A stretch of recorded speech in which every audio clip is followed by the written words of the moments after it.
looks like the NDP government might be just a touch worried about the upcoming by-election in Calgary-Greenway. The date has now been set by the NDP for March 22nd after the tragic passing of PC MLA Manmeet Bhullar last November. And the opposition isn't pleased, especially the Progressive Conservatives and the Wild Rose Party, who have not yet nominated candidates.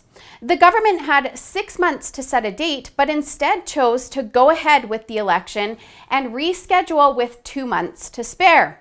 Does this sound familiar to anybody?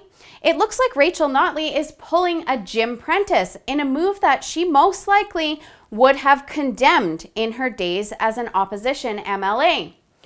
Early election calls have a long history of going sideways in Canada. Of course, there are a few instances where it's worked, and it worked very well. Case in point in Alberta, when Peter Lougheed and the Progressive Conservatives won a massive majority in 1982. But more times than not, early election calls just don't work.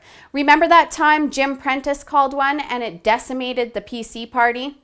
This for a number of reasons, like that whole Wild Rose Party floor crossing incident, allegations of bribery and personal scandals, and that time Jim Prentice told Albertans to look in the mirror, and completely flopped in the televised debate with his "math is hard" comment.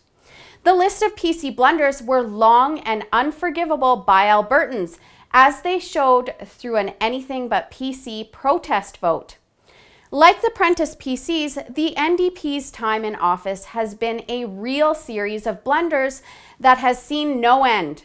From the discovery of Hugo Chavez supporter Rod Loyola, to the Deborah Drever debacle, to their anti-oil, anti-pipeline stances, and silence on unemployment rates, to hiring out-of-province activists, to the carbon tax, to the new media review after picking and choosing which media can attend government events, and incorporating an unconstitutional tax on beer, and now raising money for the Ontario NDP, a party that doesn't support Energy East, introduced an anti-fracking bill in Ontario, and has shifty positions on the oil sands depending on the election year.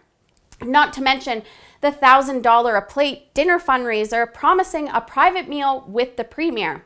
That's now being investigated by the Ethics Commissioner.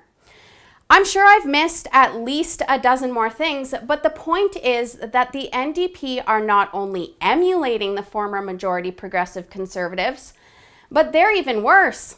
I'd say Rachel Notley and the NDP have branded themselves in the same way that Jim Prentice branded the Progressive Conservatives, but worse. Which is exactly why they're calling this election early.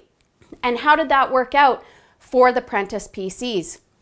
They dropped from 61 seats to just 9 overnight.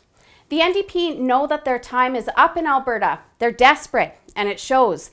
And history has proven that taking a page out of the Prentice playbook simply doesn't work.